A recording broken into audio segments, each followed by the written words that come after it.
Suite de la vidéo, j'ai pesé sur un mauvais bouton. Désolé. Au lieu de me concentrer sur les camotés, je croyais que ça allait se faire tout seul. À ce qu'on m'a dit, ça se fait tout seul. Donc, je m'en suis pas beaucoup occupé. Mais à cause des pluies abondantes, même si j'en avais pris soin, je pense que ça aurait été inutile. Mais là, la prochaine fois, je vais m'en occuper plus. Je vais mettre un fertilisant que j'ai utilisé pour le maïs et les okras. Ça a été inutile dans ce cas-là parce que le maïs, malgré le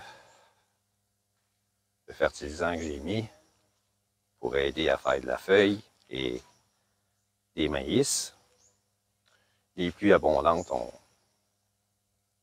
tout scrappé mes efforts. Mais là, on va rentrer dans la bonne saison.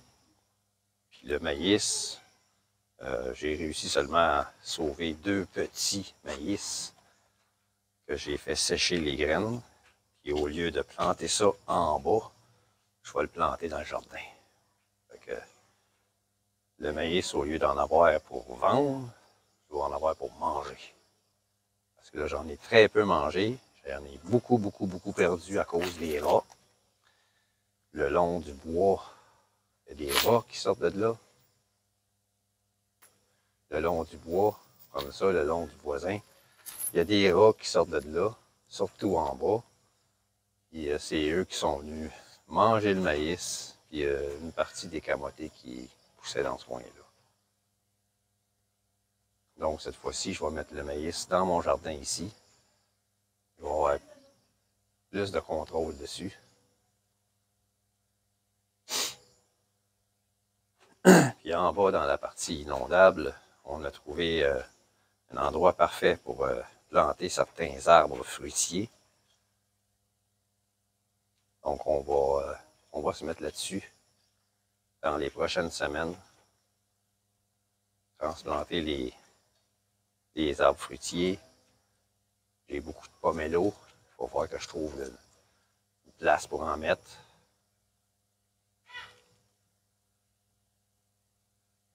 Je ne transplanterai pas toutes les pomelos que j'ai. J'en ai beaucoup en sac. Je vais avoir quand même une variété. Il y a un fruit qui est très populaire ici, le lanzones.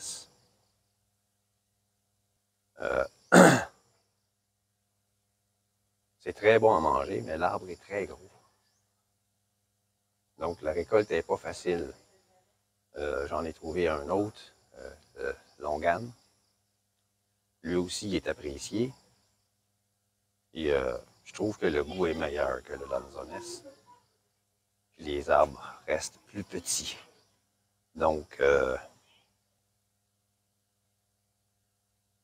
c'est ça que je vais planter. Des longanes au lieu des lanzones. Chut! Princesse! Assez! Chut! Assez! Je vais avoir des ramboutanes. J'ai déjà des ramboutanes de planter là-bas. J'ai déjà des ramboutanes de planter là. J'en ai 2, 3. Ici, j'ai un mulberry en face, un petit. J'ai d'autres arbres fruitiers ici et là. J'ai un manguier qu'il faut que j'y trouve une place qui profite. Non, encore un chien errant.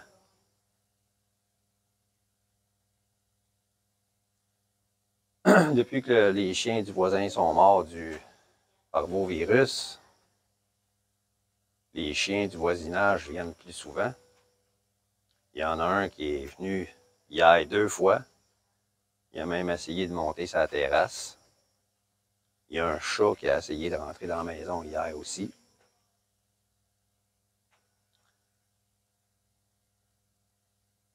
J'ai hâte de pouvoir clôturer le tout pour enfin plus avoir à dealer avec ces animaux-là. Le problème, c'est que c'est pas des gros chiens, mais on ne sait pas si on la rage. Donc, il pourrait être dangereux. Le Haskell, le chien local, qui est un chien stupide au carré.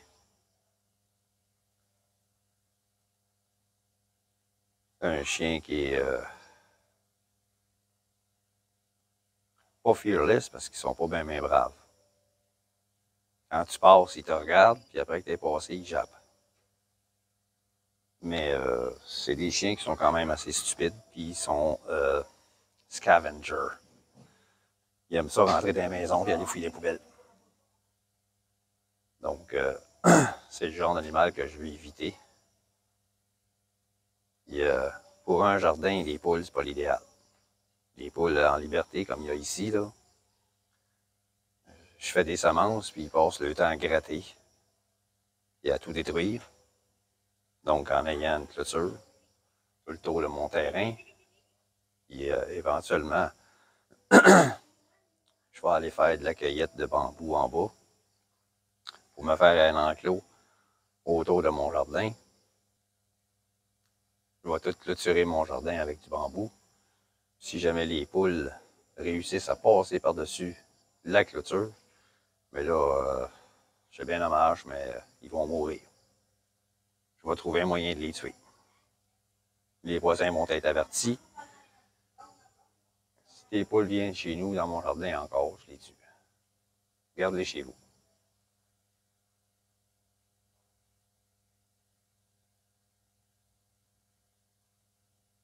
Bon, la voisine qui se lave les cheveux pour la deuxième fois de la journée, elle a tellement rien à faire, la paresseuse, qu'elle passe son temps à se laver les cheveux.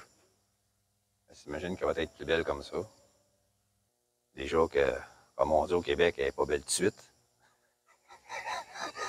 Je la trouve bonne, celle-là. Chaque fois que je la dis, je la ris. Elle n'est pas belle tout de suite. T'imagines peut-être qu'en se lavant les cheveux, elle va être plus belle, mais c'est pas le cas. J'ai remarqué que j'ai encore 3 autres courges qui poussent. Pas des courges. Oui, des courges. Des courges sponge gourd. Moi, je pensais que c'était des lufas. Parce que sponge, c'est une éponge. C'est pas le cas. Les lufas, c'est une autre espèce. Plus grosse. Moi, je pensais pouvoir me faire un lufa avec ça puis m'en servir pour me laver. La courge, elle vient pas tellement grosse. J'en ai 2 ici, là. Pour vous montrer ça. Voyez, j'en ai 2 ici. Regardez la dimension par rapport à ma main. Ben, elle va être comme ça. La longueur, à partir du doigt en haut, là, jusqu'au doigt en bas, elle va être cette longueur-là. Pas plus long que ça. À peu près 2 fois la circonférence de ça. C'est le maximum que ça vient. J'en ai une troisième là-bas. J'en ai une troisième là.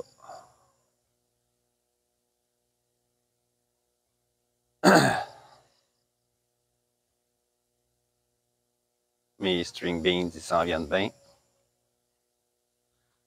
C'est ma deuxième plantation. Quand un plant a fini de produire, on l'arrache puis on ressème. Il y a des plants qui sont morts. J'en ai replanté hier. Ça, c'est mort. Probablement des insectes. Quand le plant est jeune, il a été coupé. Ici, il y a une sorte d'insecte ou de parasite qui attaque les feuilles.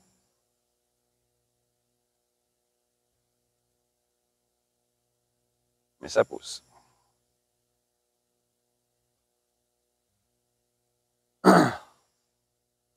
Ah oui, ma belle-mère aussi, elle veut faire de la string beans en bas, pas seulement de la courge.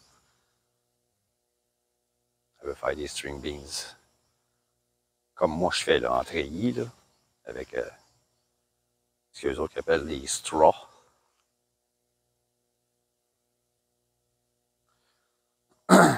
Je suis revenu plusieurs fois après l'avoir vu une fois. Je ne l'ai pas revu. J'ai vu un serpent ici. Un très gros serpent. Un gros brown snake.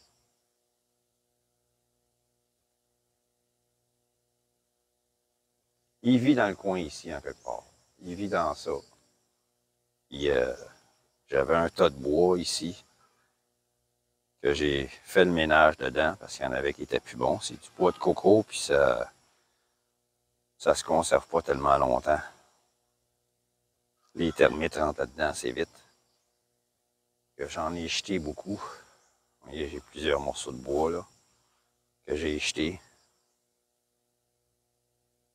Là-bas. Puis en enlevant les morceaux de bois pour faire le ménage puis les jeter, ben, le dernier morceau que j'ai levé, le serpent il est en dessous. Quand même assez gros. Je ne l'ai pas revu. On avait été averti qu'il y avait un serpent qui vivait dans ce coin-là. Je ne l'avais jamais vu encore, puis je ne savais pas quelle sorte. Parce que pour eux autres, tous les serpents sont dangereux, sont mortels, mais c'est pas le cas. Seulement les cobras et les vipères sont venimeuses. J'en ai jamais vu ici encore, sur ma terre. J'ai vu seulement le brown rat snake. Quand même impressionnant, assez gros. Il paraît que, j'ai appris tantôt, dans le bambou là-bas, il y a des serpents qui vivent là-dedans. Les serpents aiment ça vivre dans le bambou. Donc, quand on va là-dedans, il faut être prudent. Il faut avoir des bottes,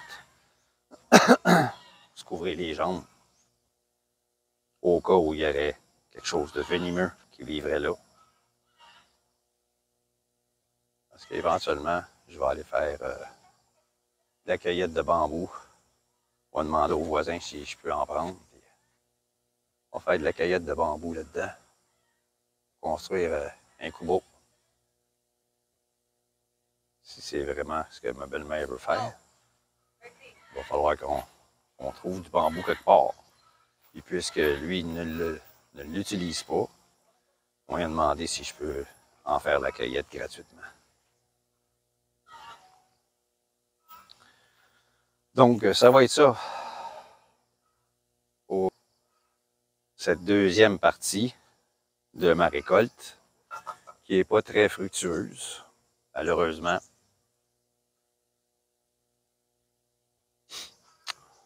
C'est une vidéo en deux parties parce que tantôt j'ai pesé sur le mauvais bouton.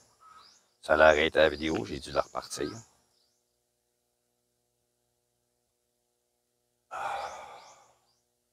Donc, je vais arrêter ça là. Puis, je vais probablement faire une vidéo quand on va replanter.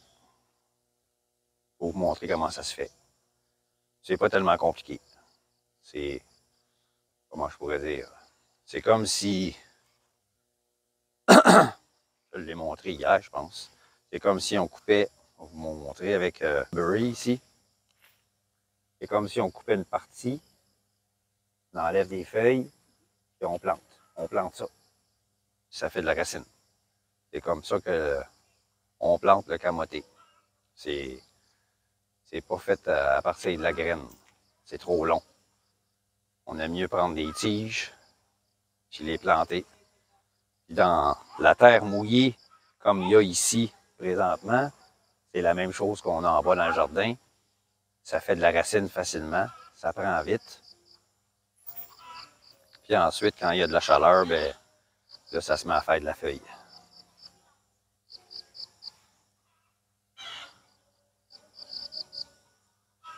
Vous voyez, ici, j'ai semé. À cause des pluies abondantes, j'ai rien qui lève. Toutes les graines pourrissent dans le sol.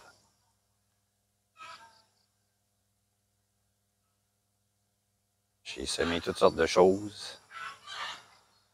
Des oignons espagnols, oignons rouges, des navets blancs, des betteraves, des radis, 2 sortes de radis.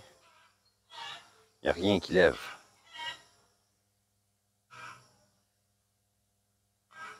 Puis ça se repique pas, ce genre de choses-là. Sinon, je l'aurais fait en sac, comme on a fait avec les piments qui sont là. Celui-là ici, c'est un autre piment.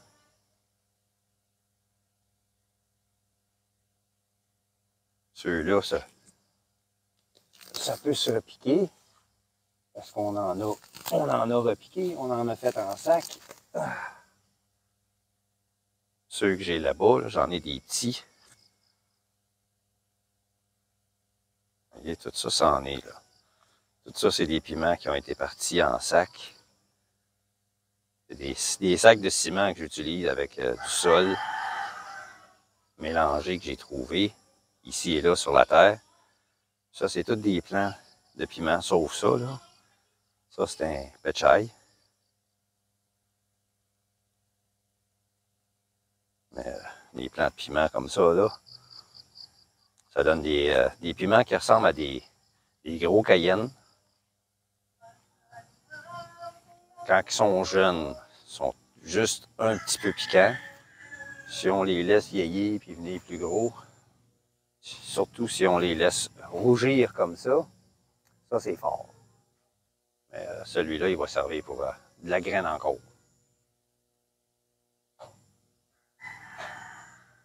Vous voyez, j'ai plusieurs sortes d'arbres. Ça en est des longanes, ça. J'ai acheté un fruit. Bien, on a acheté des fruits, puis on a gardé les graines. Je les ai fait pousser. Ça, c'est un dalandan. C'est une sorte d'agrume. C'est un mix entre l'orange puis la limette ou le citron.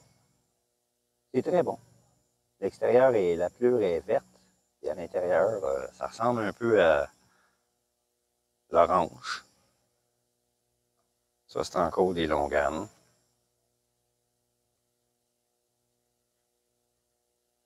Là, ben, j'ai des...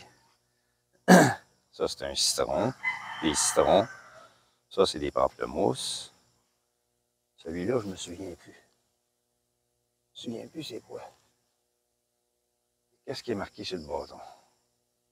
Ah, c'est des ramboutans. Wow!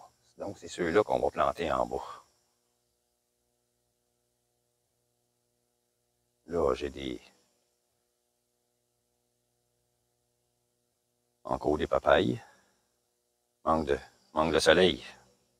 Ils sont jaunâtres pas mal. Ici, ben, j'ai encore des... Ça, c'est encore citron. Ça aussi. Et celui-là vont manguer.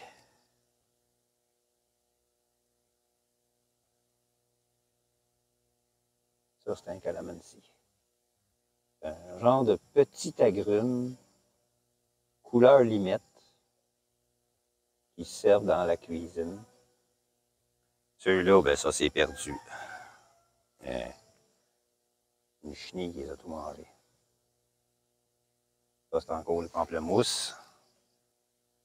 Ici, encore, ça n'a pas poussé. Les échalotes, ça n'a pas poussé. Ici, j'ai encore des pamplemousses. J'ai le choix. Vous voyez, je me suis parti des patates en sac. Numéro 1.